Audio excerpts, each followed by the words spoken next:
अफगान उलमा मशाइख का मुश्तरका एलामिया, बैरून मुल्क फौजी सरगर्मियां ममनू करार। काबुल यूनिवर्सिटी में उलमा, सियासी और मजहबी रहनुमाओं का एक अहम इजलास हुआ, जिसके दौरान एक मुश्तरका एलामिया जारी किया गया, जिसमें कहा गया है कि किसी भी शख्स को अफगानिस्तान से बाहर अस्करी कार्रवाइयों की इजाज़त नहीं दी जाएगी।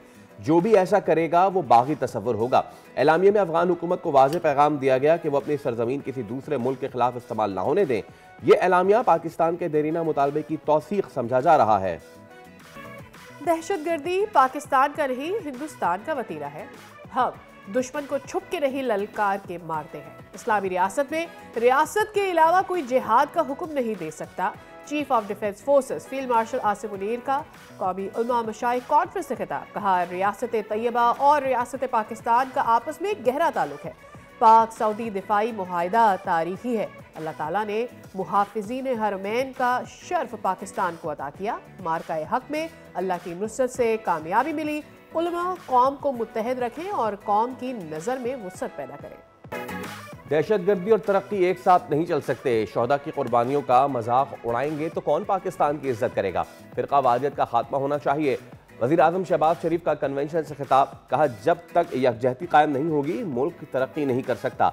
जादू टोने से नहीं, शबाना रोज मेहनत से कामयाबी हासिल होगी। अफगानिस्तान से फितनल खवारिज पाकिस्तान के शहरियों और जवानों को शहीद कर रहे हैं। फील्ड मार्शल सैयद आसिम मुनीर ने भारत के खिलाफ जंग को जुर्रत और बहादुरी से लीड किया। इस जुर्रत से अल्लाह ने पाकिस्तान को अजीम कामयाबी से हमकिनार किया।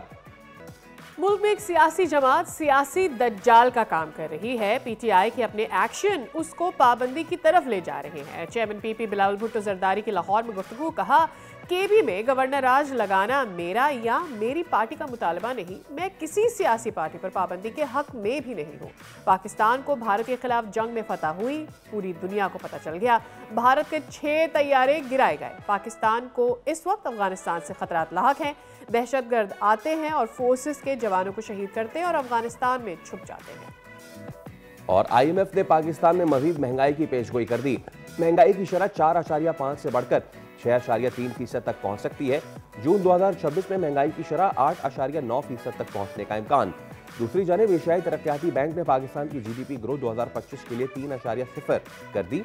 रिपोर्ट के मुताबिक बेरोजगारी की शरह 8 से कम होकर 7.5% तक पहुंच सकती है।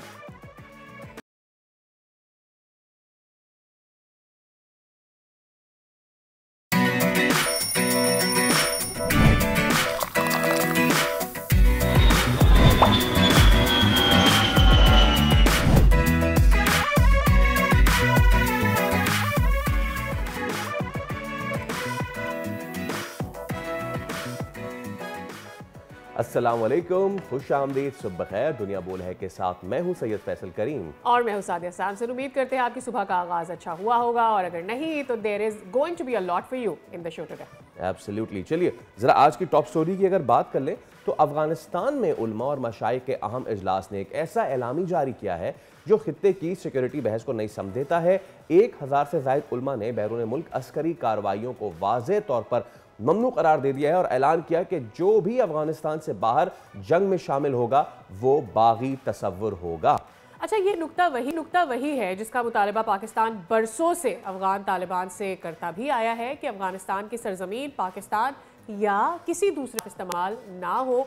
लेकिन सवाल ये है कि क्या तालिबान हुकूमत वाकई इस फैसले पर अमल करेगी, क्योंकि माजी की हटधर्मी और सरहद पार हमलों ने पाकिस्तान के तहफ़्फ़ुज़ात को बढ़ाया है। जी हाँ, उलमा का ये बयान अहम ज़रूर है, लेकिन असल इम्तिहान अमल दरामद का है, जो दोनों मुमालिक के ताल्लुकात और खित्ते के अमन के लिए फैसला कुन होगा।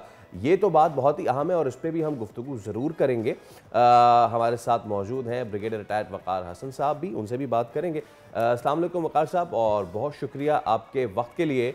बड़ा ज़रूरी है, और अगर हम इसमें गुज़िश्ता रोज़ के आर्मी चीफ के भी जो बयान को मिला लें, जिन्होंने दो टोक अंदाज में गुफ्तगू भी फरमाई है, वाज़े और बेखौफ पैगाम दिया है कि हम दुश्मन को छुप कर नहीं ललकार कर मारते हैं, और ये बात कोई जज्बाती नारा नहीं जब हम पिछले बरसों की कार्रवाइयां देखते हैं, उस पर नजर डालते हैं, तो स्वात हो, वजीरिस्तान हो, बाजवड़ हो या खैबर, पाक फौज ने जिस तसलसल के साथ दहशतगर्दी के नेटवर्क तोड़े, वो दुनिया के लिए भी मिसाल बने हैं। और सबसे अहम पहलू ये भी है, फैसल के फील्ड मार्शल ने दहशतगर्दी के असल मंबे की निशानदेही एक दफा फिर से कर दी है और वाज़ेह अल्फाज में बता दिया कि दहशतगर्दी पाकिस्तान नहीं करता है, बल्कि ये तो हिंदुस्तान का वतीरा है। और ये वो बात है जिसे हमारे सिक्योरिटी इदारे बरसों से शवाहिद के साथ सामने लेकर आ रहे हैं, प्रूव भी करते रहे हैं।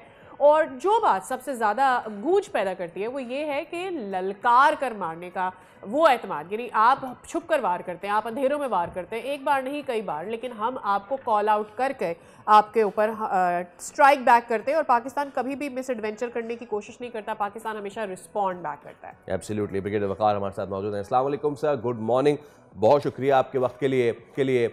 अच्छा, तो इससे पहले कि हम ये जो कल फील्ड मार्शल ने गुफ्तगू की है, ये बड़ी अहम है, बड़ी ज़रूरी है, और एक बार फिर ये उस आज़म को ज़ाहिर करता है, उस इंस्टीट्यूशनल विल को ज़ाहिर करता है अगेंस्ट टेररिज्म।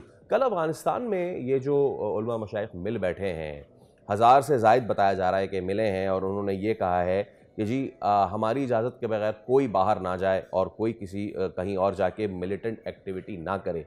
पाकिस्तान यही तो कह रहा है इतने अरसे से, तो जब रिजीम यही कह रही है, वहाँ पे उलमा मशाइख बैठ के ये कह रहे हैं, 1000 से ज़ायद की गैदरिंग है, देन व्हाट्स द स्टॉपिंग?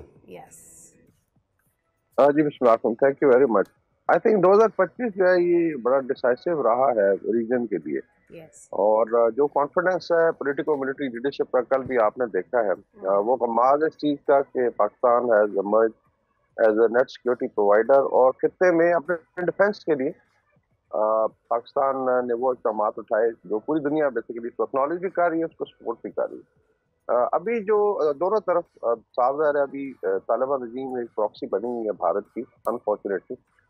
लेकिन जब मिडल ईस्ट में भी गुफ्तगू इस तरह तुर्किया में यहाँ पे आप पता है कि 2 अदवार हुए, तो एक प्रेशर बड़ा है, बिकॉज तालिबान नाउ रियलाइज कि अगर वो इसी तरीके से चलते हैं तो देन ये ऑस्ट्रेसाइज हो जाएंगे रीजन में।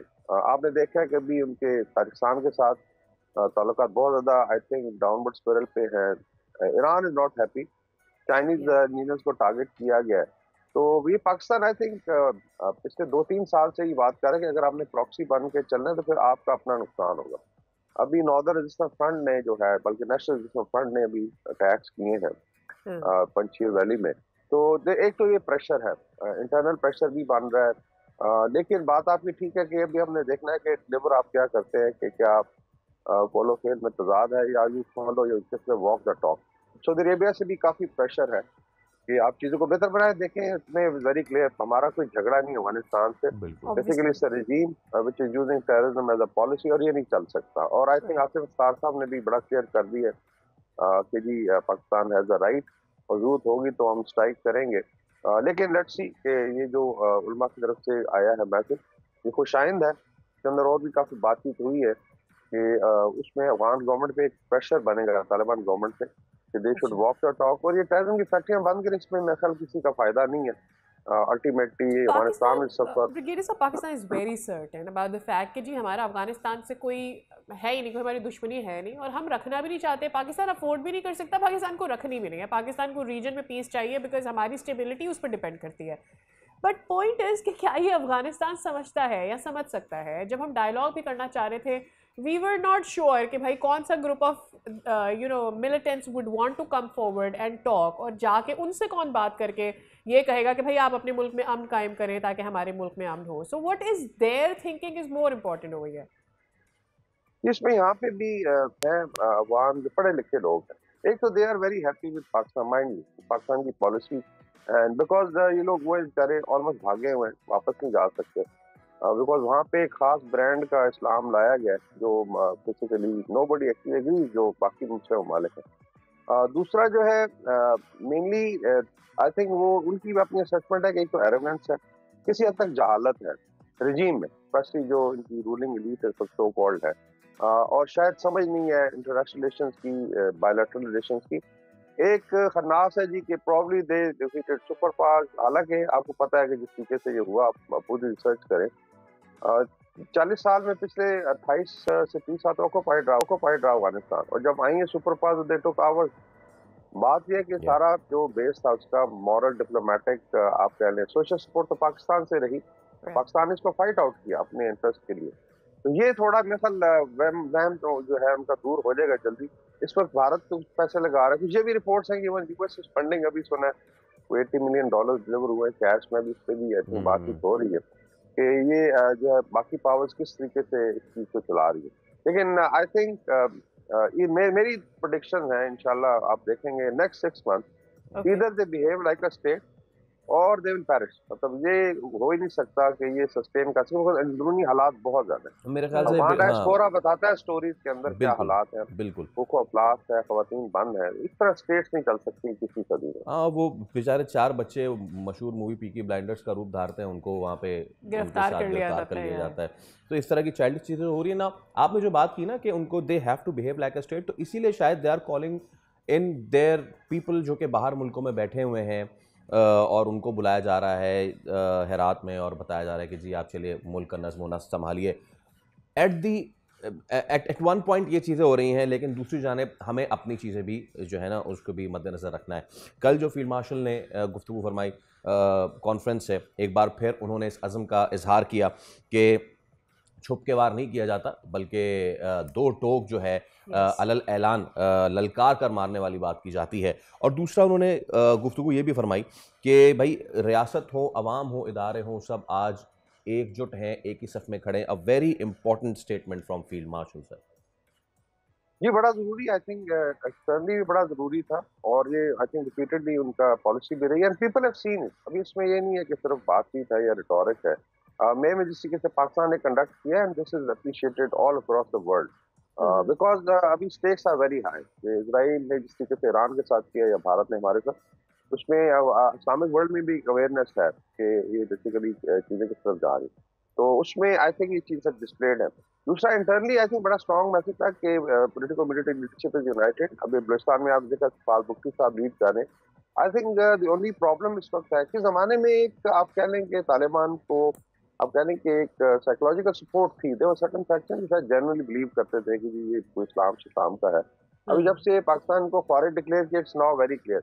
Now the only problem is political support कह लें या आप कह लें जो केपी गवर्नमेंट है। लेट्स बी वेरी फ्रैंक कि आप रोजाना एक गोंडा सा नैरेटिव लेके आते हैं, आपका सूबा फ्रंट लाइन पे लड़ रहा है एंड उसमें पुलिस की कुर्बानियां हैं, उसमें लेवीज की हैं, सिविलियंस की हैं, फौज की हैं। तो you should just own it, not for political point scoring. ठीक है अपनी जगह, लेकिन उसको national interest can't be sacrifice. और मेरे ख्याल आहिस्ता आहिस्ता इनको भी अक्ल आ जाएगी, दे हैव टू डिलीवर। आप गवर्नेंस को बेहतर करें और इस फाइट में जो है basically we have to be united, चाहे वो सूबा हो, चाहे फेडरल गवर्नमेंट है, चाहे इनके इदारे हैं। और माइंड यू आप जाके सर्वेस कर लें, people are very happy in KP. जब से डिपोर्टेशन शुरू हुई है इलीगल अफगान की, भी सर्वेड एंड स्वाद हम लोग ऊपर भी गए थे, बाकी इलाकों में भी कि इधर काफी सारे आप कहें कब्जा ग्रुप बन गए हुए थे, एक्सटॉर्शन ऑफ मनी की। तो पीपल आर हैप्पी, अपने घरों को जाएं। अभी भी सुना है वारी करेंसी बड़ी स्ट्रॉन्ग, इंडियन करेंसी से भी आगे निकल गई है। तो they should go and enjoy वहाँ पे। बहुत शुक्रिया ब्रिगेडियर साहब, अच्छा लगा आपसे बात करके। It was very have you one more time on the show. अच्छा, कल एक बड़ी अच्छी डेवलपमेंट हुई है कराची वालों के लिए। ये अच्छी डेवलपमेंट है, देर आए दुरुस्त आए, लेकिन इसकी इम्प्लीमेंटेशन क्या होने जा रही है। लेकिन उससे पहले ज़रा जिक्र कर लें कि कराची में एक मामूल बना। हम देखते हैं आए रोज़ कोई ना कोई ऐसा हादसा होता चला जाता है जिसकी वजह से कराची वाले एक कंसिस्टेंट सोशल इनसिक्योरिटी का शिकार रहते हैं, परेशान रहते हैं कि जब उनके बच्चे या उनके घर के लोग घर से बाहर निकलते हैं तो कितने सेफ हैं वो। क्या वो किसी गड्ढे में तो खुदा न खास्ता नहीं गिर जाएंगे, क्या कोई ट्रेलर तो आकर उनको नहीं मार जाएगा। और इसी के पेश नज़र हम देखते हैं आए रोज़ एहतजाज होते हैं, कभी गिरफ्तारियाँ होती हैं लेकिन ज़मानतें हो जाती हैं। लेकिन कराची की हालत कब बेहतर होने जा रही है? नॉर्थ कराची 4 के चौरंगी के करीब तेज़ रफ्तार वाटर टैंकर ने फर्स्ट ईयर के तालिब इल्म की जान ले ली। वही पुराना मंजर, वही गफलत, वही बेरहमी। रेस्क्यू इदारों की ताज़ा रिपोर्ट ये बताती है कि ये कोई इक्का दुक्का वाक़यात नहीं है। पूरे शहर में मुसलसल एक फैली हुई ट्रेजेडी है। रवां साल की सिर्फ अगर अब बात कर लें, 806 शहरी ट्रैफिक हादसात में ज़िंदगी की बाजी हार चुके हैं। और उसके बाद कल एक वीडियो भी सरफेस हुई जिसमें इसका बाप बाहर मॉर्चरी के बाहर दुहाइयाँ दे रहा है। सवाल ये कि जब इतनी जाने जा चुकी हैं, इतने घर उजड़ चुके हैं, इंतज़ामिया की हिकमत अमली कब मौसर होगी? आप स्पीड लिमिट लगा दीजिए, आप इनके आने जाने के औकात कार हैं उनको ठीक कर दीजिए, इस सब से नहीं हो रहा, ये इस सब से ठीक मामला नहीं हो रहे हैं। और ये जो गफलत है ये किसी भी तरीके से जिम्मेदारों का तो तयन करती नहीं है, कीमत चुकाते हैं सिर्फ और सिर्फ मासूम शहरी। ये साने नहीं है, गफलत के नतीजे में होने वाली हलाकतें हैं, और ये हलाकतें न जाने खाकम बदन मेरे मुंह में खाक कब तक यूं ही जारी रहेंगी। And I really want to add over here Faisal कि जब इस तरह के वाक़यात पै दर पै हो रहे हों और कोई हल नहीं नज़र आ रहा हो तो फिर हमें इन्हें हादसा नहीं, इन्हें मर्डर कहना चाहिए, क्योंकि आपने अपनी सूरत हाल को बेहतर नहीं किया। और वो नौजवान और वो लोग जो अपने घरों से निकलते हैं और किसी भी हादसे का शिकार होते हैं, एक दफ़ा गलती, दो दफ़ा गलती अगर, लेकिन आपने सिचुएशन को बेहतर करने की कोशिश नहीं की तो आपने छोड़ दिया उस सिचुएशन को उसके हाल पर। खैर, कराची में ऐसे बहुत सारे हादसा हुए, चाहे वो ट्रैक्टर की वजह से हो या और किसी किस्म का कोई एक्सीडेंट हो रहा हो या किसी गड्ढे में कोई बच्चा या कोई और गिर जाए। कल एक वाकया और भी पेश आया जिसमें एक शख्स की बाइक गड्ढे में गिर गई थी। तो नई नौयत के मुख्तलिफ हादसा और ऐसी चीज़ें होती रहती हैं, लेकिन उसका हल क्या है? एक इनिशिएटिव तो हमें ज़रूर नज़र आया, हमें उस पर बात कर लेनी चाहिए, और वो ये कि जो 3 साल बच्चा है वो जब मैन होल में गिरा उसके बाद एक नया फ़ैसला लिया गया है, और ये कि अब शहर की 246 यूसीज़ को माहाना 1 लाख रुपए मुख्तस कर दिए गए हैं ताकि जो मैन होल हैं उनके ढक्कन को लगाया जा सके, स्ट्रीट लाइट्स की देखभाल की जा सके। केएमसी की जानिब से ये इक़दाम एक बड़ा कदम बताया जा रहा है। 300 मिलियन रुपए सालाना की इस कीमत है। अच्छा, शहरी इलाकों में खुले गटर और अंधेरी गलियां जो है इसका खात्मा हो सके। अब सवाल ये है कि क्या मख्तस रकम सिर्फ दस्तावेजी है या वाकई मैन होल कावर और लाइट्स वक्त पर नसीब होंगी। आवाम चाहते हैं कि ये कदम सिर्फ रिश्वत बाजारी या रिपोर्टिंग की हद तक महदूद ना रहे, बल्कि शफाफियत, फौरी अमलदारी का हिस्सा भी बने। सवाल इस पर यह भी बनता है कि आखिर क्यों इन सारी चीज़ों पर इतनी ज़्यादा, मतलब हम क्यों सोलर पावर्ड स्ट्रीट लाइट्स की जानिब। सवाल तो बहुत सारे हैं और यही सवाल कुछ उठाते हैं। हमारे साथ आज मौजूद हैं अमीर जमात इस्लामी कराची मुनीम ज़फ़र, उनके साथ ये सवाल करते हैं। अस्सलाम वालेकुम मुनीम साहब, बहुत शुक्रिया। एक जानलेवा हादसा होता है, बिलाखिर हर यूसी के लिए माहाना 1 लाख रुपए अब मुख्तस किए गए हैं। ये 1 लाख रुपए इसलिए हैं ताकि जो मैन होल्स हैं, वो जो कवर्स हैं और स्ट्रीट लाइट्स हैं, उनकी देखभाल हो सके। आपके क्या लगता है, एहतजाजी दबाव की वजह से ये फैसला किया गया है, और क्या हर यूसी के लिए माहाना जो 1 लाख रुपए की रकम है काफ़ी है? अच्छा देखिए, यूसी के लिए 1 लाख रुपए इन्होंने OZT के अंदर इजाफा कर दिया है और कहा है कि इसके ज़रिए स्ट्रीट लाइट और मेन होल कवर लगाए जाएं। ये ऐलान तो इन्होंने 6 महीने पहले जब बजट सेशन हो रहा था, उस वक्त सिटी काउंसिल में लोगों के कहने पर इन्होंने कहा था कि हम 1 लाख रुपए का इजाफा कर देंगे। अब 6 महीने तक तो इन्होंने किया नहीं, यानी जून में बजट पेश हुआ 26 जून को, अब दिसंबर का महीना है, अब इन्होंने जाके कहा है कि 1 लाख रुपए का ऐलान कर दिया इन्होंने जो 6 महीने पहले किया जाना था। दूसरी बात यह है कि एक जानिब 1 लाख रुपए की तो ये बात कर रहे हैं कि इसके ज़रिए मेन होल कवर भी हो जाएंगे और जनाब स्ट्रीट लाइट्स भी हो जाएंगी।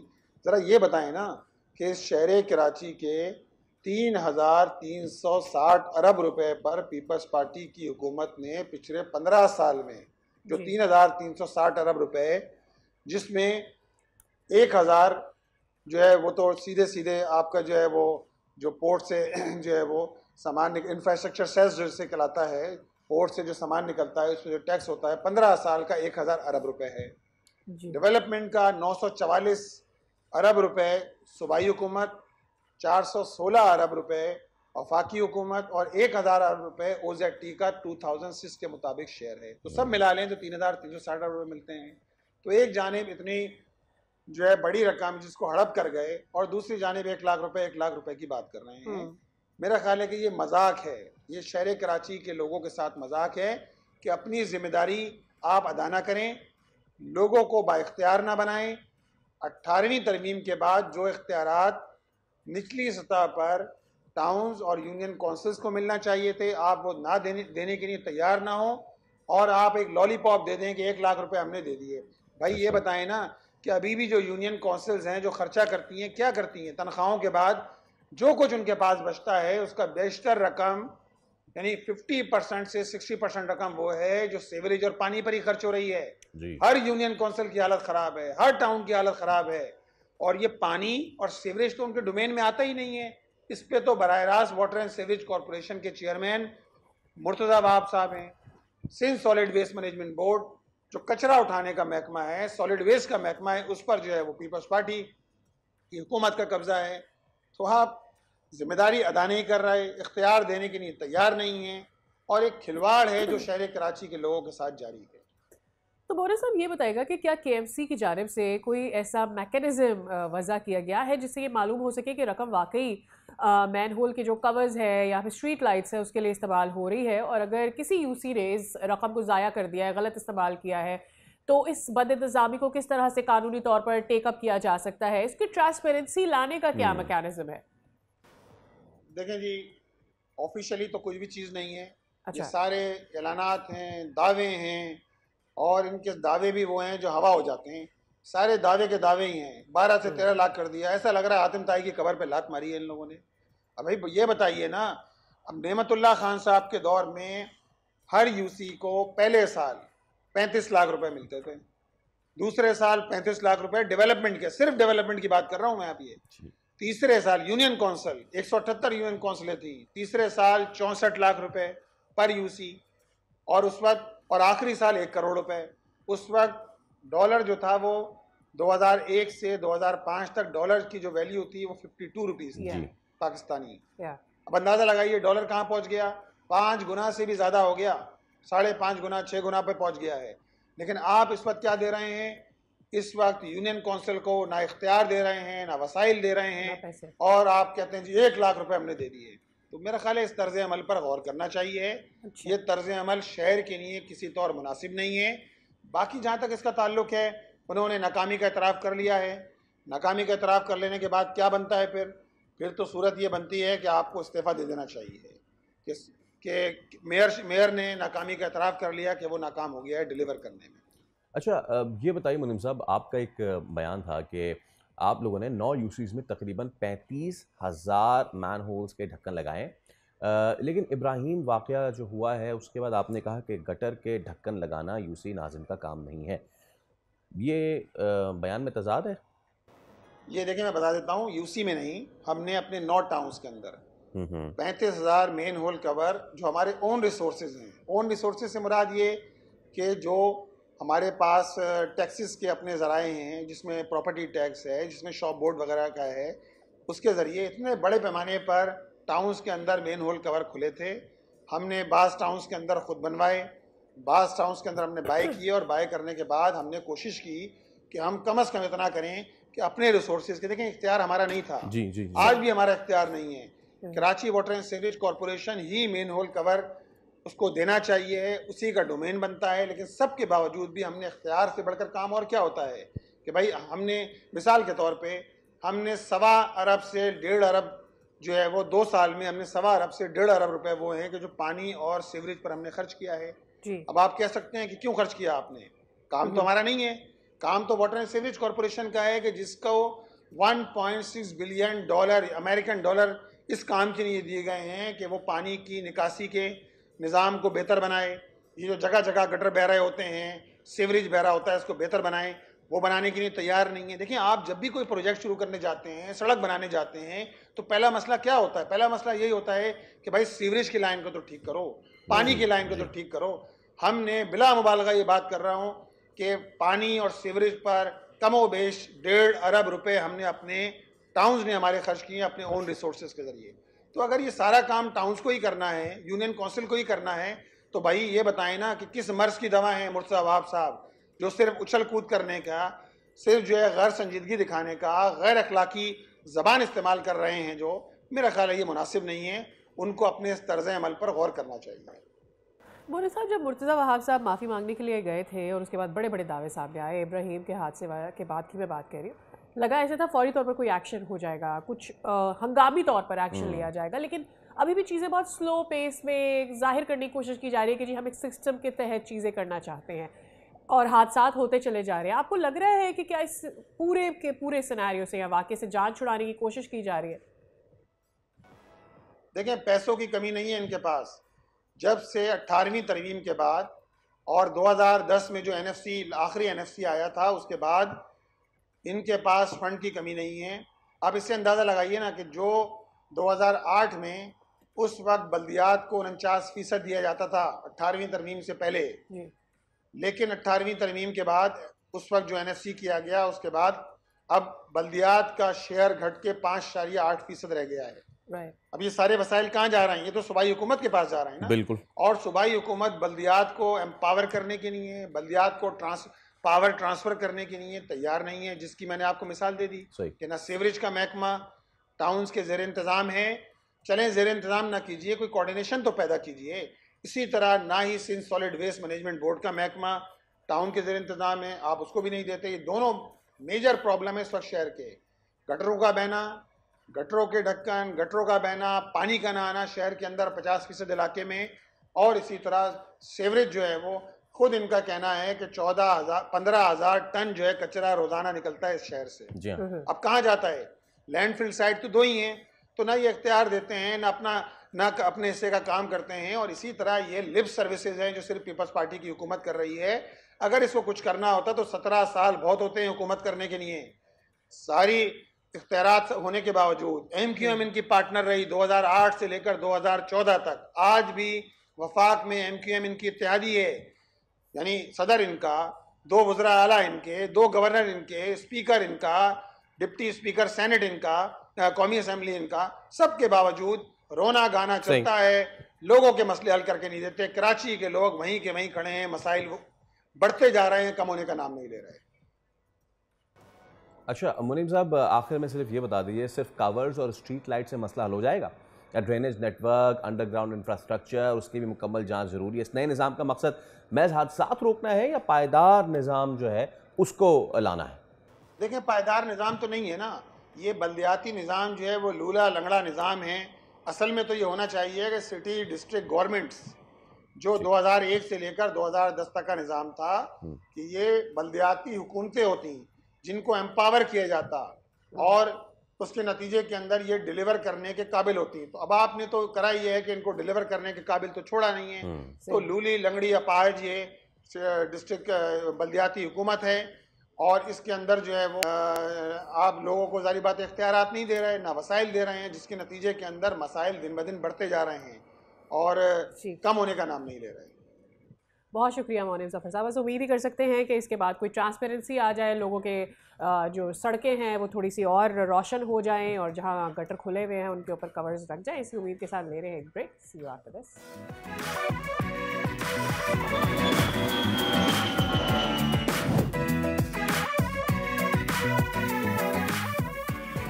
Welcome back. प्रोग्राम में आपको कहते हैं खुशामदीद। हमसे जुड़े रहने के लिए आपका बहुत शुक्रिया। अगर आज हम सियासत की बात करें तो हर तरफ से आवाज़ें आ रही है एक दफ़ा फिर से -1 की बात सुनाई देती है और एक जानिब हुकूमत ऐलान कर रही है कि इमरान खान के साथ मुज़ाकरात के दरवाजे बंद हो चुके हैं, लेकिन ऑन द अदर हैंड हम ये भी देख रहे हैं कि PTI ये पैगाम दे रही है कि अगर -1 की बात होती है तो फिर बाकी कोई बात नहीं हो सकती है। जी हाँ, ये भी कहा कि कोई बाकी नहीं बचेगा। वज़ीर-ए-आज़म के कोऑर्डिनेटर इक़्तिदार वली खान का कहना है कि कैदी नंबर 804 को अडियाला से मुंतकिल करने पर भी गौर किया जा रहा है। अब दूसरी जानिब पार्लियामेंट के बाद बैरिस्टर गौहर ने कहा कि एक माइनस हुआ तो एक भी नहीं बचेगा। बिलावल भुट्टो ने भी कल कहा कि दरार पैदा ना होने दें, फौज के साथ खड़े हैं, यहाँ भी बयानिया माइनस पर नहीं कौमी मफाद पर है। मैसेज साफ है, हुकूमत और इत्तेहादी चाहते हैं कि खान का असर कम हो, PTI चाहती है खान के बगैर कोई सियासत ना हो। एट द सेम टाइम हम ये देख रहे हैं कि दोनों तरफ से बयानिए में शिद्दत आ गई है और दरमियान में एक खतरा भी मौजूद है कि अगर माइनस हुआ तो क्या वाकई सब माइनस हो जाएगा। इसी पर बात कर लेते हैं। हमारे साथ मौजूद है माजिद निज़ामी साहब, आप सीनियर तज्ज़ियाकार हैं। अस्सलाम वालेकुम sir, very very good morning to you. Sir, हुकूमत ये कह रही है और PTI में तो कोई फ़र्क ही नहीं है, तो बैनुल-अक़वामी सतह पर ये बयानिया क्या असर डालने जा रहा है? हुकूमत की तरफ से मफाहमत की बात तो की जा रही है, लेकिन फिर PTI के लिए इस तरह के बयानिए भी सामने आते हैं। जी बहुत शुक्रिया।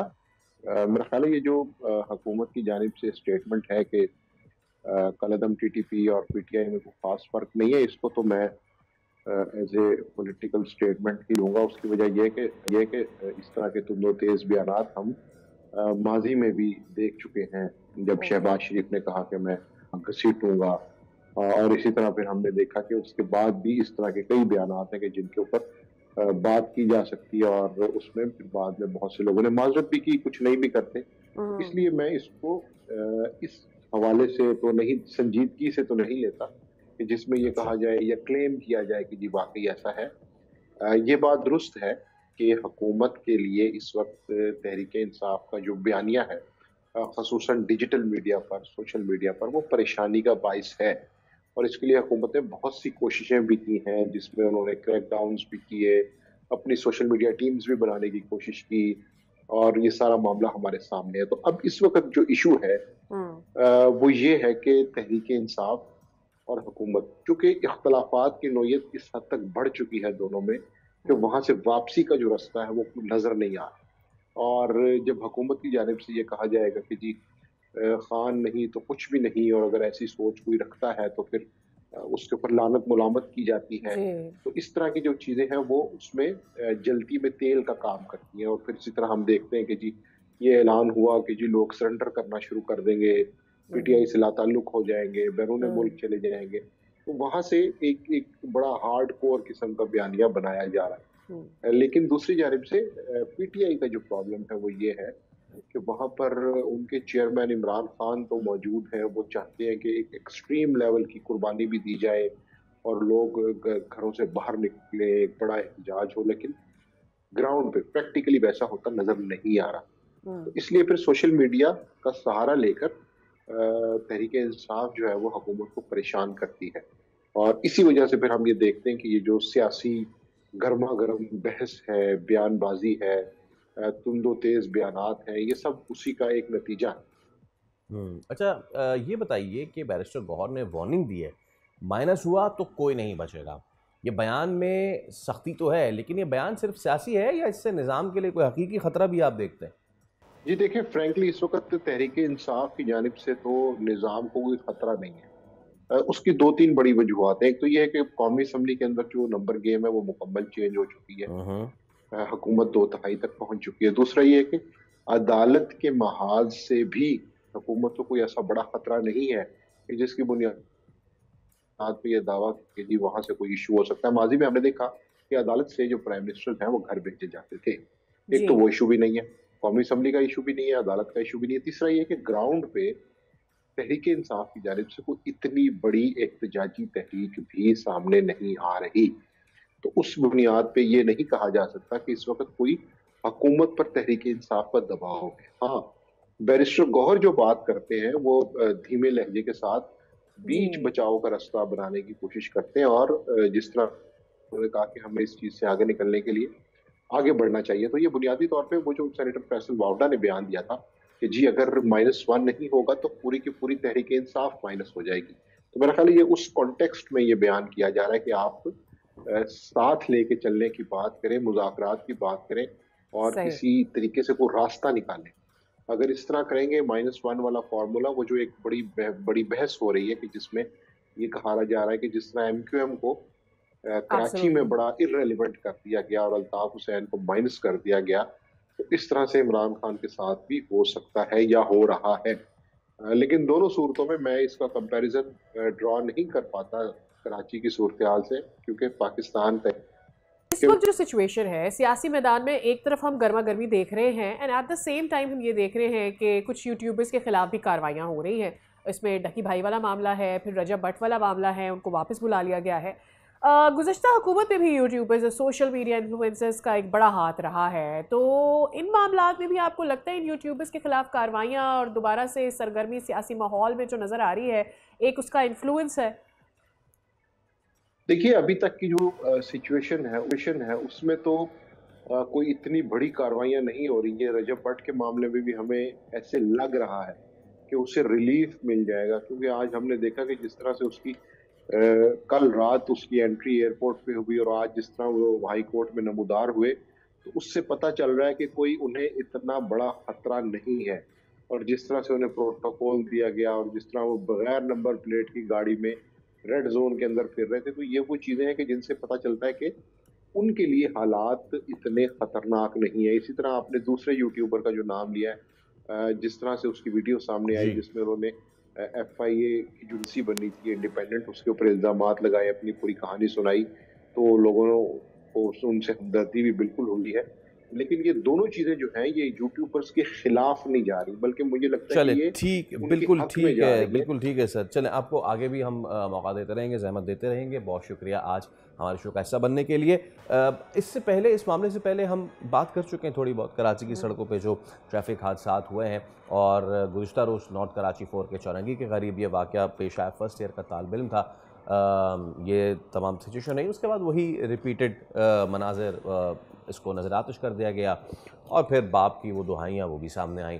तो इक़दाम तो उठाए गए थे सादिया कि जी डैश कैम लगाया जाएगा और सारी चीज़ें होंगी, लेकिन वो इक़दाम कहाँ तक पहुँचे, इस सब पे बात कर लेते हैं। डीआईजी ट्रैफिक पीर मोहम्मद शाह साहब हमारे साथ मौजूद हैं। अस्सलाम वालेकुम पीर साहब, बहुत शुक्रिया आपके वक्त के लिए। Good morning to you as well. ये जो वाक़या कल पेश आया, ये यकीनी तौर पर ये आपके लिए भी तकलीफ दे, हमारे लिए भी, क्योंकि हम सब की औलादें भी हैं, हम सब के रिश्तेदार भी हैं, हमने रहना भी इसी शहर में है। तो ऐसा नहीं है कि हम में से कोई भी चाहता है कि इस तरह के वाक़यात कराची में हो, लेकिन पै दर पै जब वाक़यात होते हैं तो आपको अपने पिछले सारे ज़ख्म याद आ जाते हैं। ये कोई पहला टैंकर वाक़या नहीं होने जा रहा। फिर वही बातें हैं कि जी क्यों हम टैंकर वाले लोगों को कंटेन नहीं कर पाते, क्यों ये दिन दिहाड़े निकल आते हैं, क्यों इनकी कोई कोई स्पीड लिमिट नहीं होती। Thank you. देखें, जो एक्सीडेंट्स हैं वो तो बिल्कुल 100% तो ख़त्म नहीं हो सकते। हम क्या कर सकते हैं कि प्रिकॉशनरी मेजर्स ऐसे लें कि जिससे एक्सीडेंट्स कम हो जाएं।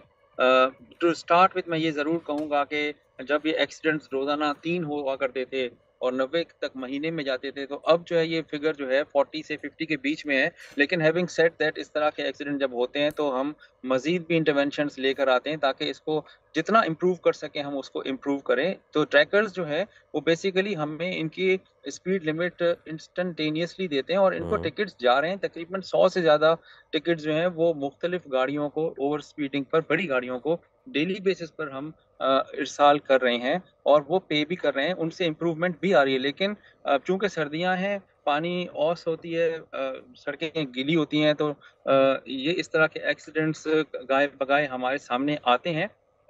लेकिन उसके बावजूद भी हम उनके खिलाफ एक्शन लेते हैं, गिरफ्तारियां होती हैं, गाड़ियां बंद होती हैं, टिकट्स इशू होते हैं 1-1 लाख रुपए के इनके अगेंस्ट में। तो ये इम्प्रूवमेंट तो अल्टीमेटली ये मैं आपसे, ये जो स्पेसिफिक कल 4 के चौरंगी वाला केस हुआ है, ये क्या है, क्या रिपोर्ट हुआ है?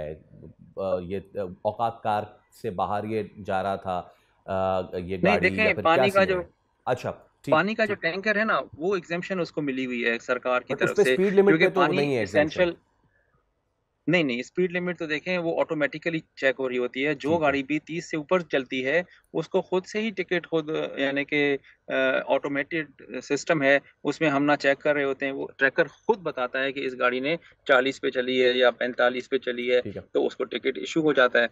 तो उसी वजह से जो है ना, ये इतना ज़्यादा जो पे दर पे वाक़यात हो रहे थे वो कम हुए हैं, लेकिन 100% बिल्कुल ख़त्म नहीं हुए हैं। उसके लिए हमें और भी है मेहनत करनी पड़ेगी, ना सिर्फ टैंकर्स के ऊपर, डंपर्स के ऊपर, बल्कि मोटरसाइकिलिस्ट को भी एजुकेट करना पड़ेगा कि किस तरह से वो गाड़ी चला सकते हैं इन गाड़ियों से दूर रहकर। अच्छा, एक गिला है कराची वालों का पीर साहब, and I would really want कि अगर आप उसे एड्रेस कर सके, वो ये है कि ये जो ट्रक वाले होते हैं या टैंकर वाले होते हैं, इनको ज़मानतें मिल जाती हैं और फिर ये फ्री हो जाते हैं, और चूँकि ये कारोबार है, ये हेफ्टी अमाउंट देकर ज़मानत हासिल कर सकते हैं, लेकिन जिसका कोई प्यारा मर जाता है उसके लिए कोई वापसी नहीं है।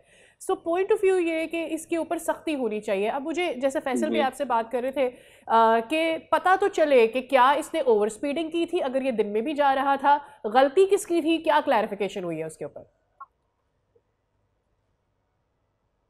देखें, हमारा एक पूरा एक नेटवर्क है जिसको हम KRAD कहते हैं, Karachi road accident analysis team.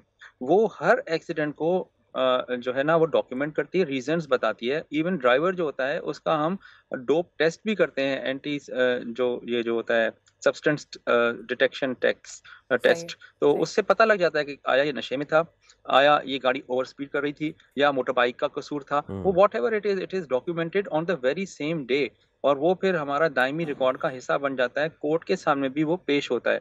Ultimately उसी बेसिस के ऊपर कोर्ट डिसाइड करती है।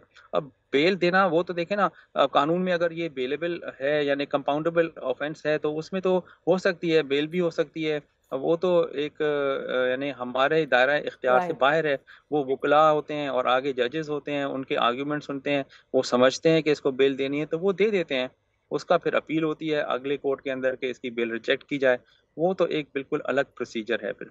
ओके, ठीक है सर। लास्टली बस वो बात कंप्लीट नहीं हुई कि ये इंसिडेंट क्या, किस तरह हुआ, क्या हुआ, बाइक वाले की गलती थी, बच्चे की, या क्या हुआ था, इस पर अगर आप थोड़ा सा 30 सेकंड्स में ब्रीफ कर दें। एक्चुअली देखें इधर ये जो है ना, मुझे फैक्चुअल याद नहीं है ना ही मैंने पढ़ा था। अब मैं अगर कोई एक बात कर दूं और ओके वो ओके। ऑपोजिट हो जाए तो मुझे अगर पहले पता होता कि हमने इस पे डिस्कस करना है तो मैं उसको थोड़ा सा अपने सामने रख लेता। अगर सही। आप कहेंगे तो मैं अभी के अभी आपको इसकी रिपोर्ट व्हाट्सअप कर देता हूँ, वो मीडिया पे चला सकते हैं। ओके, ठीक है, बहुत शुक्रिया पीर साहब, आपसे बात करके बहुत अच्छा लगा, बहुत शुक्रिया आपके वक्त के लिए। चलिए जी, अब एक ब्रेक ले रहे हैं, उसके बाद दोबारा हाजिर होंगे। Stay with us.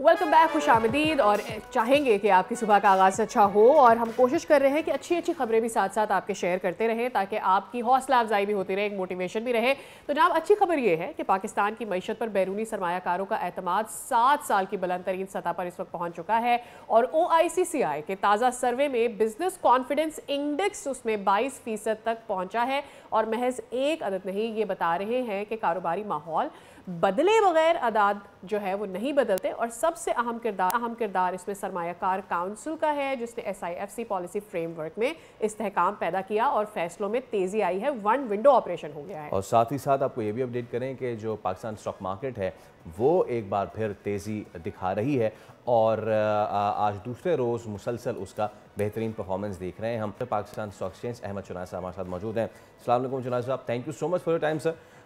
So finally हम देख रहे हैं कि दोबारा से मार्केट जो है कॉन्फिडेंस गेन कर रही है। वो जो बीच में एक लल पीरियड आया था, was it the correction of the market? बिस्मिल्लाहिर्रहमानिर्रहीम। जी बिल्कुल, देखें मार्केट जब अगर हम पीछे 1.5 साल पहले चले जाएं और 25-30 हज़ार की मार्केट थी और वो मार्केट 50 हज़ार के रेंज बाउंड पे चल रही थी, और फिर आपने एक बड़ी अच्छी रैली देखी कि हम 1,70,000 पॉइंट के करीब आ गए। तो यहाँ पर आके मार्केट में जो इन्वेस्टर है वो कॉशियस हो जाता है, रेंज बाउंड हो जाता है, प्रॉफिट टेकिंग भी करता है। आपको ये भी याद रखना चाहिए कि दिसंबर एंड है, बहुत सारी क्लोजिंग इंटरनेशनली जो है वो दिसंबर एंड में होती हैं, पाकिस्तान में भी होती हैं, और लोगों को अपने जो है वो प्रॉफिट रियलाइज करके बताने होते हैं। तो मेरा ख्याल है कि ये दिसंबर का महीना जो है वो एक लल पीरियड गिना जाता है। लेकिन मैं फिर ये भी कहूँगा कि आज अगर 15 दिसंबर हो गई है, लेट से 10 दिसंबर हो गई है, और लोगों ने जो माल बेचकर अपना प्रॉफिट रियलाइज करना था वो कर लिया, तो अब नई इन्वेस्टमेंट्स की तरफ जो है वो जाना शुरू हो गए हैं। और मैं समझता हूँ कि ये एक ईयरली स्ट्रैटेजी है जो चल रही है। बाय एंड लार्ज जो अच्छी खबरें आ रही हैं वो आप सबके सामने हैं। इस वक्त जो है वो IMF का जो है $1.2 बिलियन जो है वो भी हमारा सेंक्शन हो गया है, पेमेंट आ भी गई है। दूसरा सबसे अहम पहलू ये है कि सऊदी अरब ने $3 अरब हमें रोल ओवर कर दिया है। तो ये सारी चीज़ें जो है वो इस बात की नमाजी कर रही हैं कि हम राइट ट्रैक पे जा रहे हैं। और सबसे अहम बात, प्राइम मिनिस्टर ने एक और अनाउंसमेंट भी किया है जिसमें उन्होंने एक पैकेज की बात की है, जो उन्होंने IMF से फेवर लेने की बात भी कर दी है, जिसमें एनर्जी कॉस्ट को भी कम करने की बात की है, इंटरेस्ट कॉस्ट को भी कम करने की बात की है। और तीसरा सबसे बड़ा अहम जो इसमें पहलू है वो ये है कि ओवरऑल जो हमारा टैक्सेशन रेट है जो 60% चला जाता है कॉर्पोरेट लेवल पे जाके, उसको उन्होंने रिड्यूस करने की बात की है। और अगर ये रिड्यूस हो जाता है, SIFC ने भी इस बात की मैं समझता हूँ कि एडवोकेसी की है कि इंटरेस्ट रेट और साथ में जो हमारा टैक्सेशन रेट है उसमें कमी की जाए ताकि यहाँ इन्वेस्टमेंट जो है वो फ़रोग हो। तो ये सारी चीज़ें जो हैं जिसका अप्रूवल आ रहा है, जिसकी बातें हो रही हैं, ये पाकिस्तान की एक पॉजिटिविटी की तरफ जा रही है। और पाकिस्तान की मार्केट जो है वो मैं ये समझता हूँ कि अब सरमायाकारी भी अब आएगी जब हमारा इंटरेस्ट रेट भी कम हो जाएगा, हमारा टैक्सेशन रेट भी कम हो जाएगा। तो मैं समझता हूँ कि पाकिस्तान एक लुक्रेटिव मार्केट हो जाएगा। ज़रूरत इस बात की है कि इन सारी तमाम चीज़ों को फौरी तौर पर नाफिज़ किया जाए और इन्वेस्टर्स को चाहिए कि इसको फौरी तौर पर कैपिटलाइज भी करें। ओवरऑल अराउंड द वर्ल्ड हम ये देखते हैं कि जो छोटा इन्वेस्टर होता है और ख़ास तौर पर वो वुमेन जो छोटी सेविंग्स कर रही होती है उनको भी इनकरेज किया जाता है। पाकिस्तान में भी ये हुआ, इसकी आसानी भी पैदा की गई। स्टॉक मार्केट में उन लोगों ने इन्वेस्ट किया जिनके पास छोटे पैसे, थोड़े से पैसे मौजूद होते हैं। दे थॉट कि अच्छा ठीक है, बास्केट में से कुछ यहाँ भी डाल दें। इनका शेयर कितना ज़्यादा है और इससे क्या ये हमें समझ में आता है कि लोगों का एतमाद स्टॉक मार्केट की जानिब बढ़ा है, उनको लगता है कि पैसे डूब नहीं जाएंगे, अब थोड़ी स्टेबिलिटी आ गई है? देखिए, बहुत ही कम अरसे में 1 लाख से ज्यादा सरमायाकार जो है वो ऐड हुए हैं स्टॉक मार्केट में। और मैं समझता हूँ कि उनका टोटल नंबर 1.5 लाख के करीब चला गया है जो ऐड हुए हैं। तो ये इस बात का सबूत है कि जी छोटे इन्वेस्टर्स भी आ रहे हैं, बड़े इन्वेस्टर्स भी आ रहे हैं। और मैं आपको एक बात ही बता दूं कि हमेशा छोटे इन्वेस्टर्स की मार्केट में ट्रेडिंग जो है वही वॉल्यूम जनरेट करती है, और वो छोटे इन्वेस्टर्स जो है वो नंबर ऑफ ट्रांजेक्शंस को ऐड करते हैं। तो नंबर ऑफ ट्रांजेक्शंस जब ऐड होती हैं तो मार्केट की एक्टिविटी नजर आती है और मार्केट में हेल्दी ट्रेंड नजर आता है। तो ये एक बहुत बड़ा इम्पोर्टेंट कंपोनेंट है, और इस कंपोनेंट को जो है वो जितनी ज़्यादा इंसेंटिवाइज किया जाए, मैं समझता हूँ मार्केट की और बेहतरी होगी। चुनाय साहब, आखिर में ये साल 2025 has been staggeringly wonderful for Pakistan stocks. साल 2026 को कैसे देख रहे हैं? ख़ास तौर पे जो हमारी पॉलिटिकल जो स्टेबिलिटी है वो पहले से बेहतर है। फील्ड मार्शल खुद ये कह चुके हैं कि 2026 में पाकिस्तान विल बी फ्लाइंग। सो इस तनाजुर में आप पाकिस्तान स्टॉक एक्सचेंज का 2026 में फ्यूचर कैसा देख रहे हैं? देखिए, पाकिस्तान स्टॉक एक्सचेंज ने 2025 में जो परफॉर्म किया वो दुनिया के सामने है। बेस्ट परफॉर्मिंग मार्केट के ज़मरे में हम आते हैं। और इसके बाद जो मुख्तलिफ इस्लाहात की जो अभी मैंने बात की है, ये सारी चीज़ें ऑन कार्ड हैं। फील्ड मार्शल साहब भी जो है वो बड़े पुरउम्मीद हैं। SIFC भी जो है वो अपना एक बड़ा अच्छा ड्यू रोल अदा कर रही है। मैं ज़ाती तौर पे ये समझता हूँ कि 2026 पाकिस्तान की मईशत की बहाली का साल होगा। इकनॉमिक रिवाइवल आप 2026 में देखेंगे। 2026 में फॉरेन इन्वेस्टमेंट भी पाकिस्तान में बहुत आएगी। और ये पूरा साल न सिर्फ बड़े सरमायाकारों के लिए बल्कि छोटे सरमायाकारों के लिए भी पाकिस्तान एक हेवन साबित होगा। और इंशाल्लाह पाकिस्तान की आप तकदीर जो है वो बदलती देखेंगे। जहाँ हमने मार्का हक जीता है, वहाँ हमने मार्का मईशत भी जीतना है, और मार्का मईशत जो है वो 2026 जीतने का साल है इंशाल्लाह। होपफुली। एक छोटा सा मेरा सवाल है, वो ये बहुत सारे सेक्टर्स ने बहुत इम्प्रूव किया है, we've known this, but I would really want कि अगर आप हमें बता सके कि कौन से ऐसे सेक्टर्स हैं जिन्होंने जेन्युइनली, नोइंग के स्टॉक मार्केट में इस वक्त क्या सूरत हाल चल रही है, बूम ली है। देखिए, जो नोटेबल सेक्टर्स हैं, मैं हमेशा ये कहूँगा, और मैं बड़ा इसके बारे में उम्मीद हूँ कि हमारा IT सेक्टर जो है वो बड़ा बूम कर रहा है, और IT सेक्टर में भी बहुत बड़ी गुंजाइश मौजूद है। इसके बाद जाहिर है बैंकिंग सेक्टर भी हमारा जो है वो अच्छा जा रहा है। उसके साथ साथ दूसरे जो फाइनेंशियल सेक्टर्स हैं, जो म्यूचुअल फंड्स वगैरह हैं, जो और इस किस्म के फंड्स हैं, वो भी बहुत अच्छे जा रहे हैं, क्योंकि उनकी परफॉर्मेंस बहुत अच्छी गई है पीछे, और उन्होंने बड़ा अच्छा हैवी रेवेन्यू जो है वो अर्न किया है। तो आगे मैं समझता हूँ कि उनका ट्रेंड बहुत अच्छा रहेगा। ठीक है, बहुत शुक्रिया चुनाय साहब, बहुत शुक्रिया, thank you so much for your time. तो चलिए, पाकिस्तान की मईशत के हवाले बेहतर और मस्बत खबरें आ रही हैं। इससे पहले कि हम अगले सेगमेंट की जानिब बढ़ें, कुछ दिखाना चाहते हैं आपको। वो कहते हैं ना कि मुश्किलें मुझ पर इतनी पड़ी कि आसान हो गई। इसराइली जुल्म व बर्बरियत से तबाह हाल है गज़ा, मगर फ़लस्तीनियों का हौसला तबाह हाल नहीं है, वो अब भी बुलंद है। वस्ती गज़ा के अलमगाज़ी कैंप में मकामी फ़नकार ने क्या किया, आपको दिखाते हैं। मलबे और शिकस्ता दीवारों पर रंगों की एक नई ज़िंदगी बिखेर के रख दी है। बिल्कुल, और आप कैसे इन लोगों के हौसले पस्त कर सकते हैं, कैसे इनको ब्रेक कर सकते हैं, कैसे इनको तोड़ सकते हैं? नहीं कर सकते। ये वो जिंदा लोग हैं जो हर रोज़ अपनी ज़िंदगी, अपनी ख्वाहिश, अपनी उम्मीद को कलेक्ट करते हैं और एक नई उम्मीद लेकर ज़िंदगी जीना चाहते हैं, और वो हमें नज़र भी आते हैं। और हमें ये नहीं भूलना चाहिए कि जो लोग आर्ट के ज़रिए अपने दिल की बात कहना जानते हैं, वो कभी भी जीना नहीं बंद कर सकते, वो कभी भी हार नहीं मान सकते हैं। ये नौजवान ब्रश से अपने हुनर दिखा रहे हैं। ये फ़नकार अपने फ़न से दुनिया को बता रहे हैं कि जुल्म जितना भी शदीद हो, जुल्म जितना भी ज़्यादा हो, फ़लस्तीनी, उनका हौसला, उनकी हिम्मत, उनका तख्लीकी जज्बा कभी मांद नहीं पड़ सकता। जंग के मलबे में बसने वाले ये लोग साबित कर रहे हैं कि ज़िंदगी की रमक तब भी बाकी रहती है जब चार सू अंधेरा हो। और ऐसे में कि जब ऑलरेडी ये मलबा, ये ढेर अपनी कहानी आप बताते हैं पूरी दुनिया को, इस मलबे और इस ढेर में अपने जज्बात और हसासियत के रंग भर के इनको मज़ीद ज़ुबान बख्शी है इन फनकारों ने। अभी भी दुनिया के पास शायद वक्त है थोड़ा बहुत कि अभी भी वो देख ले इस तरफ और इस हसासियत को, इस जज्बे को एक्नॉलेज करे, और यहाँ पे जो कत्लेआम, जो बर्बरियत, अभी भी इसका बाजार गर्म है, उसको रोके। और अभी भी देर इसलिए नहीं हुई है क्योंकि आपके हाथ में मोबाइल फ़ोन है। ये ज़रूर कम से कम इजहार किया करें कि आप इन लोगों के साथ खड़े हैं ताकि ये टॉपिक ज़िंदा रहे। अच्छा, अब हम ज़रा बात कर लेते हैं एक और शोशा जो मारी जाती है कंसिस्टेंटली। हम भारत के बारे में ये बात कर रहे होते हैं कि हर दफ़ा IPL की धूम के बारे में बड़ा जिक्र किया जाता है कि सबसे बड़ी क्रिकेट लीग है और कैसे हम सबसे ज़्यादा क्रिकेटर्स को और महंगे क्रिकेटर्स को अपने मुल्क पर लाने में कामयाब हो जाते हैं।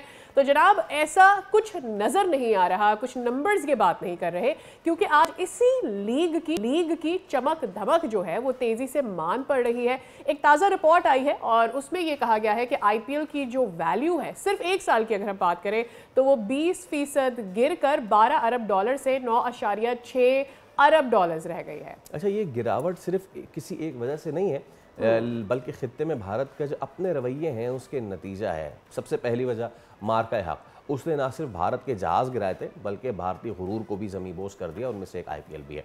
भारत पाकिस्तान जो कशीदगी हुई थी, बल्कि मैं कहूँ पाकिस्तान की तरफ से भारत की जो पिटाई हुई थी, उसने ना सिर्फ IPL को रोका था बल्कि सरमायाकार एतमाद को भी शदीद नुकसान पहुँचा था। और ये लीग 2 हफ्ते बाद बहाल तो जैसे तैसे हो गई थी, लेकिन मार्केट का एतमाद उसी वक्त फौत हो गया था जिस वक्त उनका पहला रफाइल फौत हुआ था। बिल्कुल। और ये तस्वुर के दूसरा बड़ी दिलचस्प बात है और वो ये है कि जैसे जैसे IPL कमज़ोर हुई, पाकिस्तान में हमने देखा कि जो रिएक्शन उसका आने लगा, सुपर लीग आलमी क्रिकेटर्स की पहली तरजीह बनती जा रही है और दुनिया के बड़े नाम जो बरसों से IPL का हिस्सा रहे हैं अब वो खुलेआम PSL का इंतखाब कर रहे हैं। और इसमें एक चीज़ मैं ऐड करना चाहती हूँ, जब आपका एटीट्यूड इंटरनेशनल प्लेयर्स के साथ ऐसा होता हो कि आपने शायद उन्हें ख़रीद लिया है, आपने उन्हें अपना गुलाम बना लिया है, जो कि हमने कुछ कोचेस का रवैया इंटरनेशनल प्लेयर्स के साथ IPL में देखा, ये भी एक बहुत बड़ी वजह है कि उनको ऐसा लगा कि यहाँ पर उनकी रिस्पेक्ट नहीं है, they don't want to come to that country anymore। अच्छा, इसमें एक और वजह ये भी है सादिया, बिफोर वी प्रोसीड,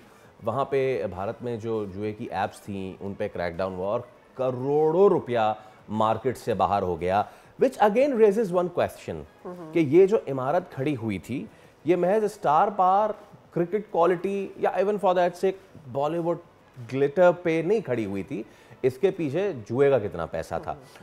और कॉन्ट्ररी अगर पाकिस्तान की PSL देखें, उसने स्लोली एंड ग्रेजुअली प्रोग्रेस किया है।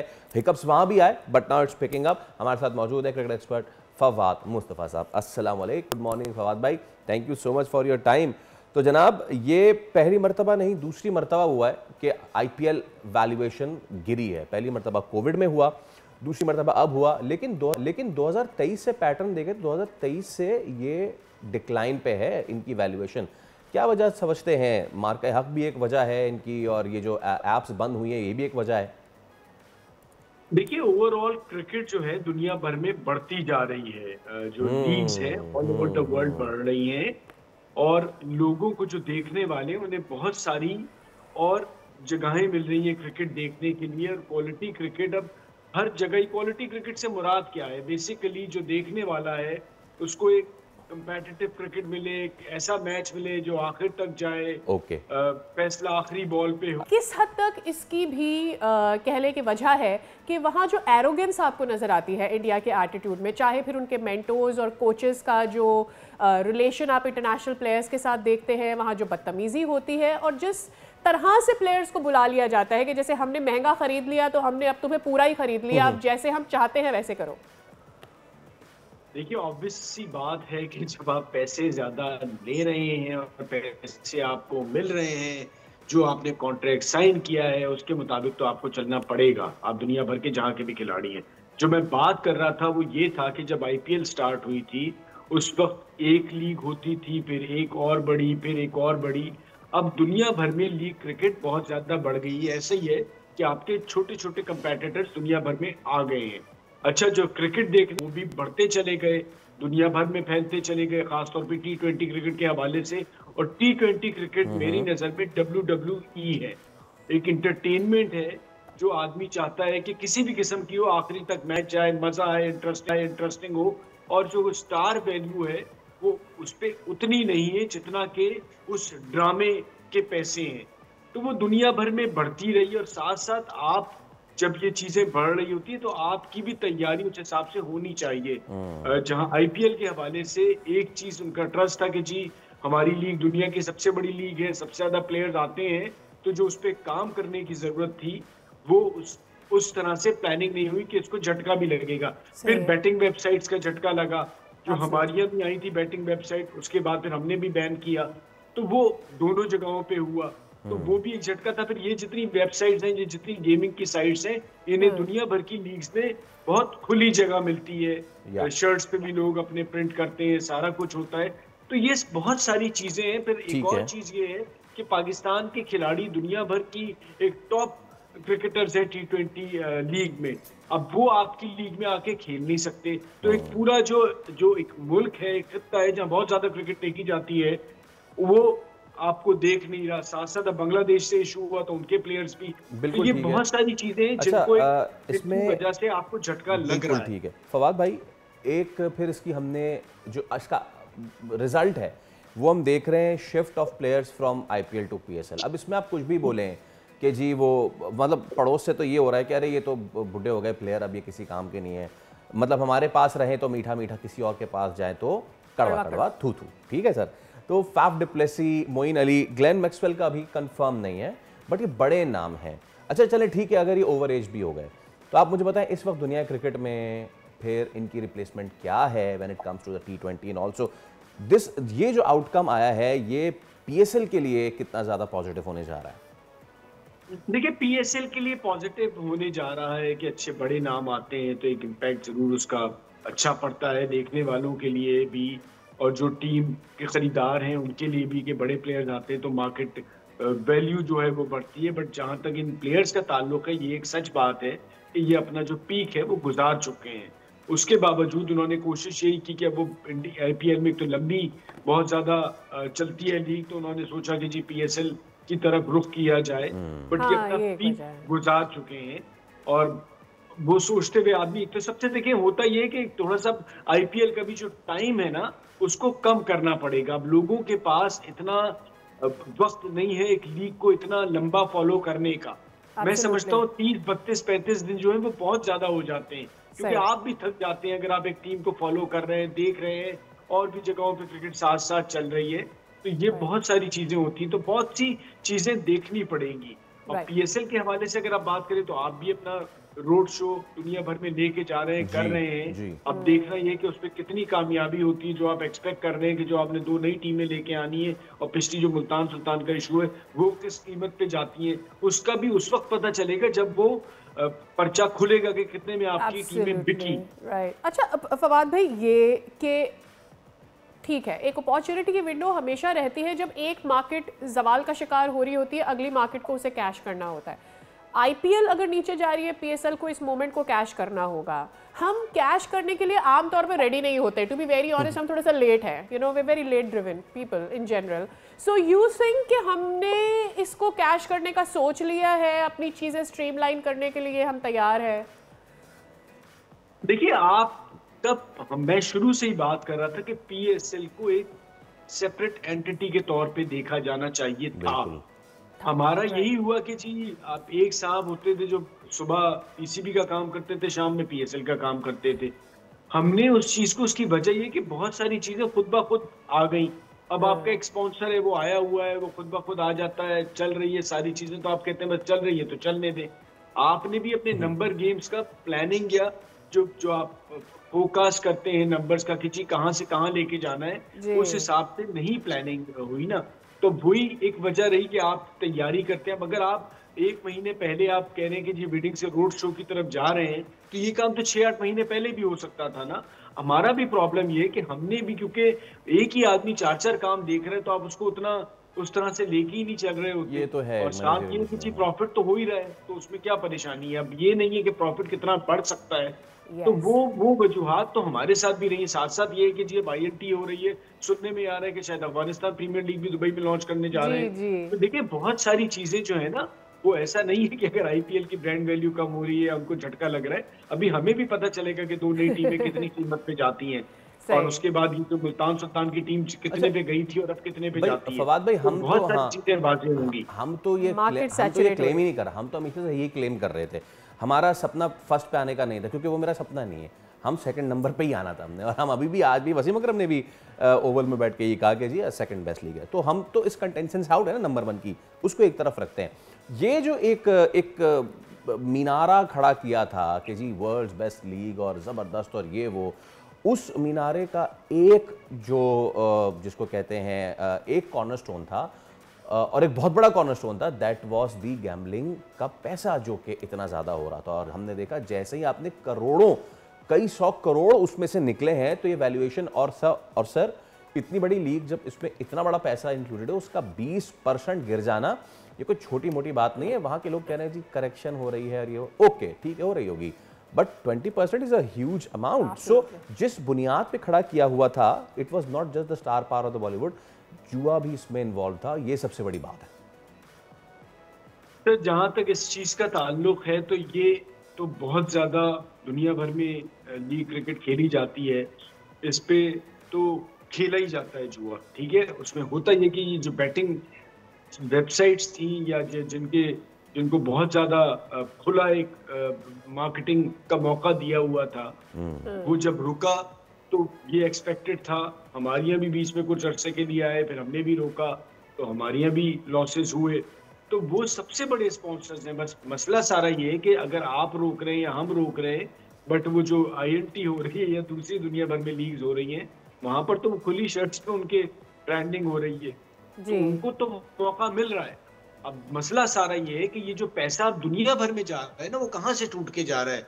वो IPL से जाएगा, आपकी लीग से निकल के जाएगा, इन सब चीजों से निकल के जाएगा। अभी मिडिल ईस्ट में और ज्यादा चीजें बढ़ेंगी, कतर में भी क्रिकेट बढ़ रही है। तो मेरे ख्याल में एट द सेम टाइम ये इंपॉर्टेंट होगा कि आपकी जो भी लीग है, चाहे PSL हो और नंबर पर हो, अगर आप अपनी लेगेसी को बरकरार नहीं रख पाते, आपका कोई यूनिक सेलिंग पॉइंट है जिसे आप वे फॉरवर्ड नहीं लेकर जाते, तो फिर हर लीग का शेयर बटेगा, क्योंकि मार्केट जितनी ज़्यादा सैचुरेट होती चली जाएगी, आपका प्रॉफिट उतना कम होता जाएगा। फवाद भाई, बहुत शुक्रिया फॉर योर टाइम। ओके जनाब, आगे बढ़ते हैं।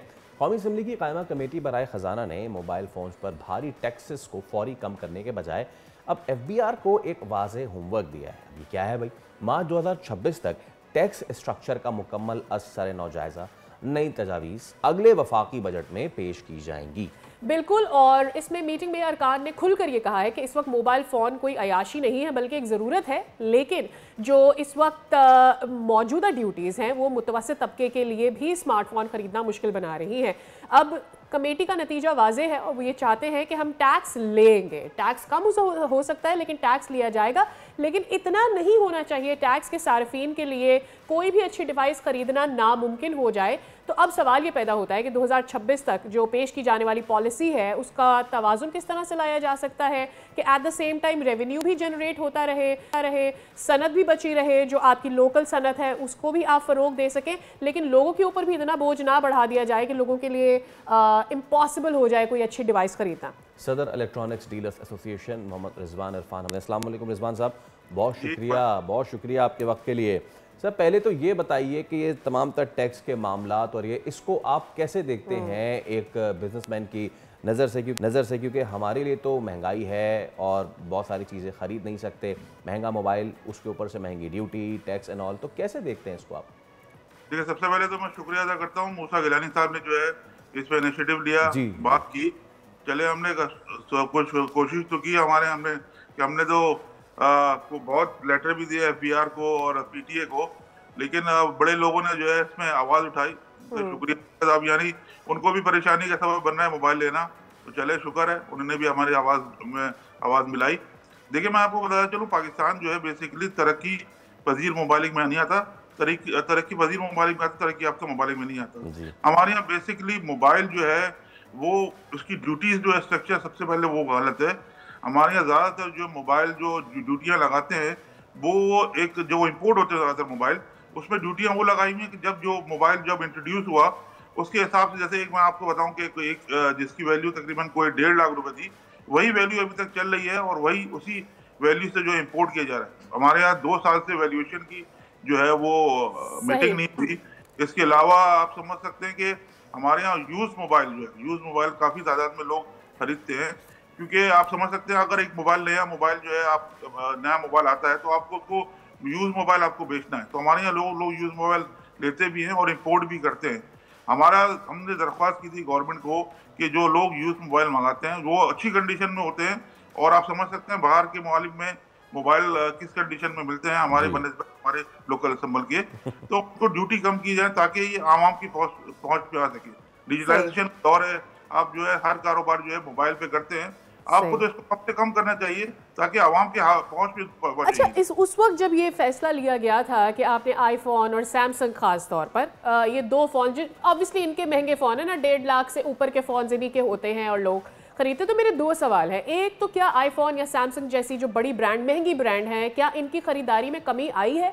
क्योंकि आई बीइंग अ बायर मुझे ये बात पता है कि जो आईफोन यूज़र है वो आईफोन यूज़र ही है, वो 6 साल बाद ले लेगा पैसे जमा करके, लेकिन वो आईफोन ही खरीदेगा। इसी तरह से दीगर ब्रांड्स हैं, तो आपका जिस पर हाथ सेट हो गया है आप वही चीज़ इस्तेमाल करते हैं, तो वाकई क्या कमी आई है इसमें?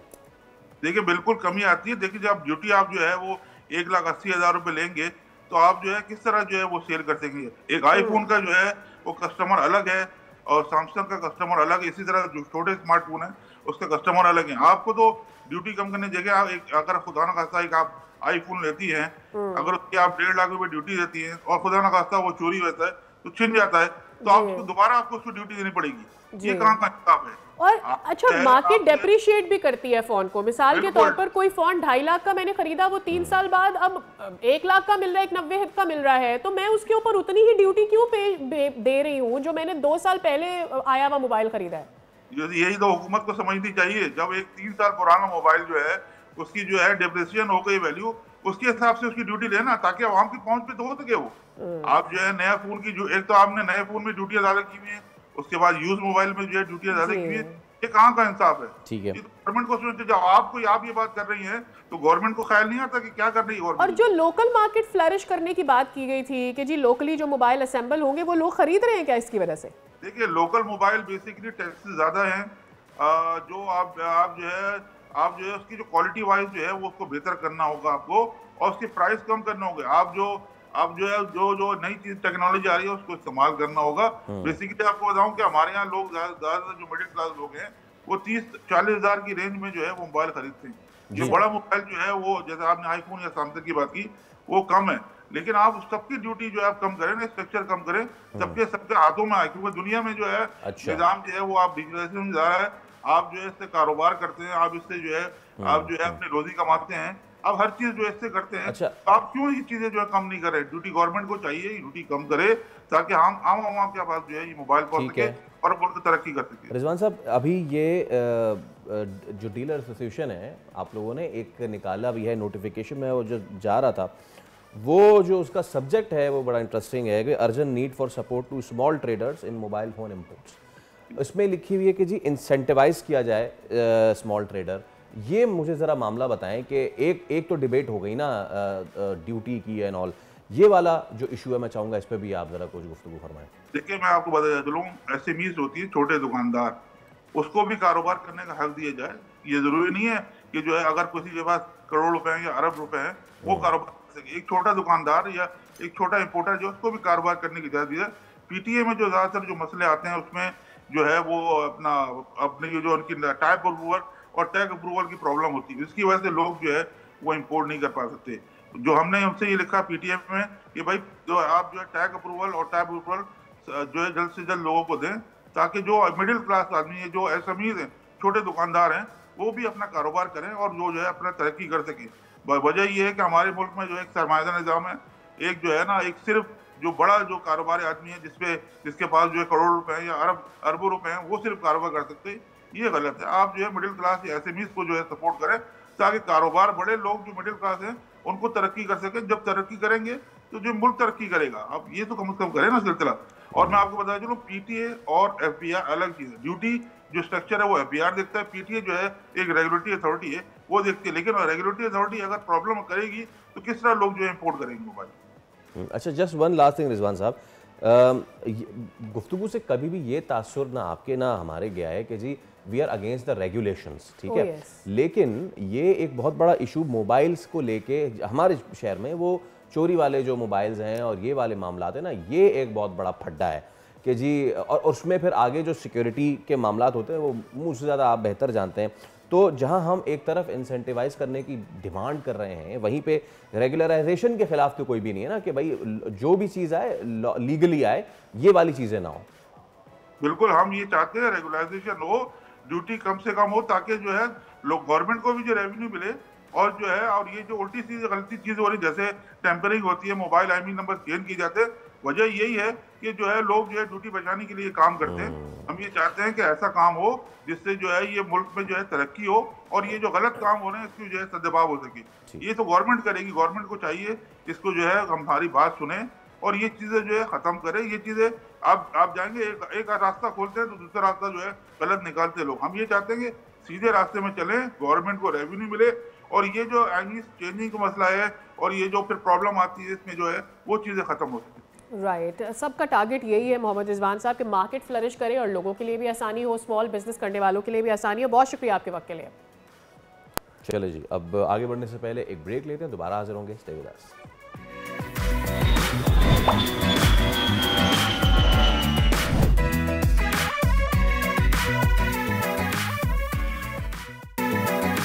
कहेंगे प्रोग्राम में आपको एक बार फिर खुशामदीद। आज 11 दिसंबर है और आज दुनिया भर में इंटरनेशनल माउंटेन डे मनाया जा रहा है, और ये दिन हमें याद दिलाता है कि पहाड़ी इलाके और उनमें मौजूद ग्लेशियर्स सिर्फ मनाजिर नहीं है जहां आप जाएं और उनको देखकर आ जाएं, बल्कि ये इंसानी बका की असास है। दुनिया भर के ग्लेशियर्स तकरीबन 70% मीठे पानी के ज़ख़ीरे हैं, जो ना सिर्फ पहाड़ों में बल्कि नीचे मौजूद इलाकों को, किसानों को सनती इस्तेमाल और पानी की ज़रूरतमंद लाखों जो अफराद हैं उनको ज़िंदगी फराहम करते हैं। पाकिस्तान जैसा मुल्क जहाँ पे 7000 से ज़ायद ग्लेशियर्स हैं, ये दिन बहुत अहमियत का हामिल है। यहाँ के ग्लेशियर ज़बरदस्त पानी का ज़ख़ीरा है। हिमालय, हिंदू कुश, कराकरम की बर्फ़ न सिर्फ दरियाओं बल्कि पूरे ख़ित्ते की ज़रख़ेज़ी और आबादी की बका मुमकिन बनाई है। यहाँ सिर्फ ग्लेशियर्स नहीं हैं, ये पाकिस्तान के पहाड़ मादनियात का वसी ज़ख़ीरा हैं। यहाँ पे मिनरल्स हैं, यहाँ पे बहुत और एंड अगेन जो हमारे इकोसिस्टम के लिए बहुत ज़रूरी है, यहाँ की वाइल्ड लाइफ, यहाँ की हैबिटाट, वो बहुत ही ज़्यादा अहमियत की हामिल है। चाहे वो शिमाल में स्नो लेपर्ड हों या फिर वो जनूब के उड़ियाल हों, बलोची आइबैक्स हों, पाकिस्तान भर के पहाड़ी सिलसिलों में जो वाइल्ड लाइफ पाई जाती है दुनिया में उसकी नज़ीर नहीं मिलती है। एट द सेम टाइम हमें ये भी नहीं भूलना चाहिए कि दुनिया भर में जो ग्लेशियर्स मौजूद होते हैं वो उस इलाके की ठंडक भी बरकरार रख रहे होते हैं। तो जब ग्लोबल वार्मिंग से हम देख रहे हैं आजकल जो माहौल है, तेज़ी से सैलाब आ रहे हैं, उसकी बड़ी वजह यही है कि ये ग्लेशियर्स पिघल रहे हैं। तो इकोलॉजिस्ट हमारे माहौलियात रफ़ीउल हक हमारे साथ मौजूद है। रफ़ी साहब अस्सलाम वालेकुम और बहुत शुक्रिया वक्त के लिए आपके। पहाड़ों के आलमी दिन के हवाले से सयाहत एक तरफ, लेकिन ये कितना ज़्यादा ज़रूरी है इकोलॉजिकली, थोड़ा सा इस पे हमें बयान फरमाइएगा। देखिए, सबसे पहले तो इस बार का जो थीम है वो ग्लेशियल मेल्ट से है, और चूंकि ये international year of glacial preservation है तो और इसका डायरेक्ट ताल्लुक हमारे लाइवलीहुड से है। ख़ास तौर पर कि जब हम ग्लेशियर्स को देखते हैं और हम सुनते हैं ग्लोफ यानी ग्लेशियर लेक आउटफॉल बर्स्ट, तो यहाँ पर जो हम जिन इश्यूज का सामना है इस पे हमारी ख़ास तौर पर पाकिस्तान में इस डे की अहमियत जो है वो बहुत बढ़ जाती है। यानी यहाँ अब सयाहत से ज़्यादा जो है वो मईशत की तरफ जो है ना वो तवज्जो देने की ज़रूरत है। ग्लेशियर को हम इसलिए बचाएं, माउंटेन की हम इसलिए हिफाजत करें कि ये हमारी मईशत का जो है ना ये बैकबोन है।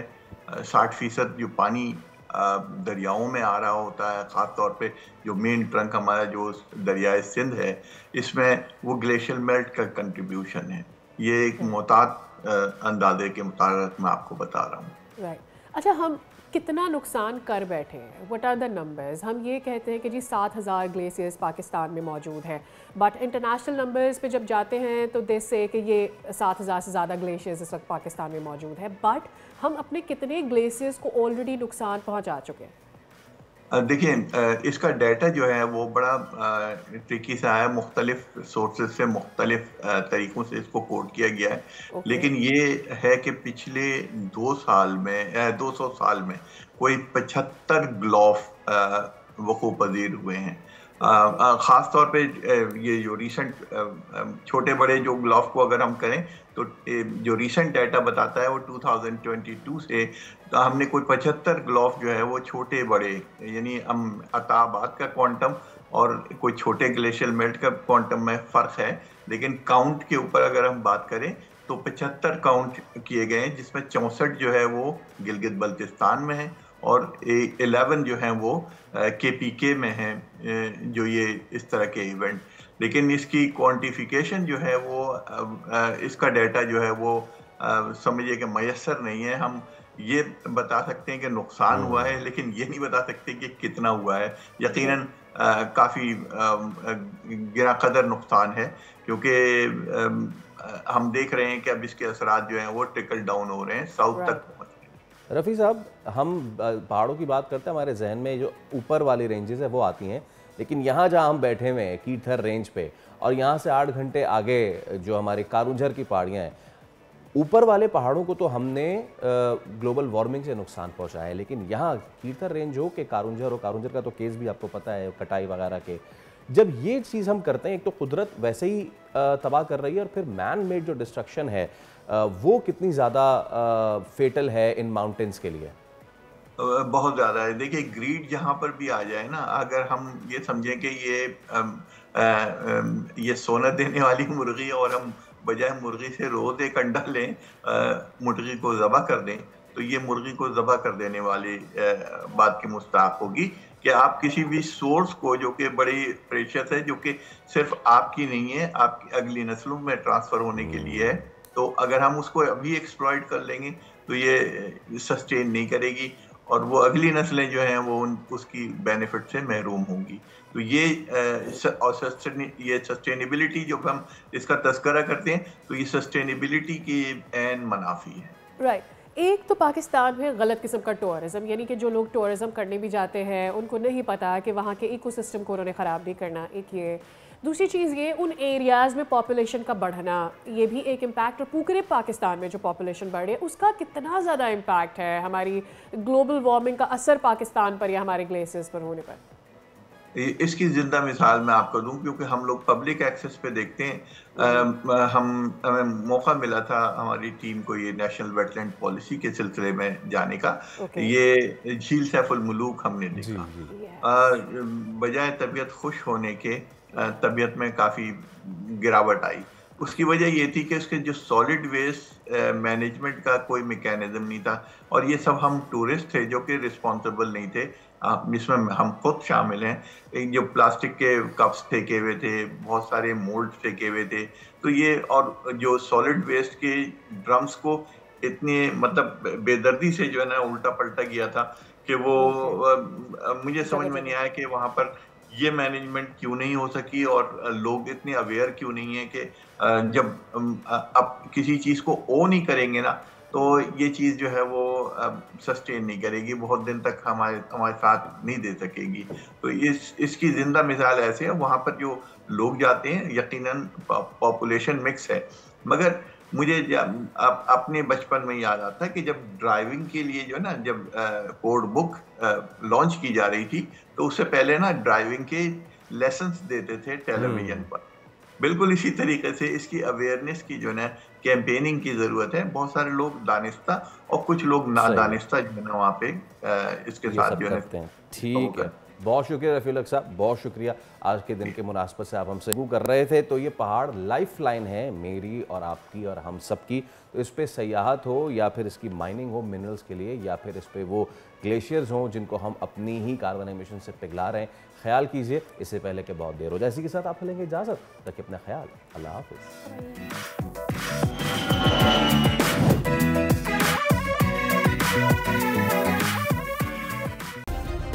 सब्सक्राइब करें और बेल दबाएं ताकि कोई खबर रह न जाए।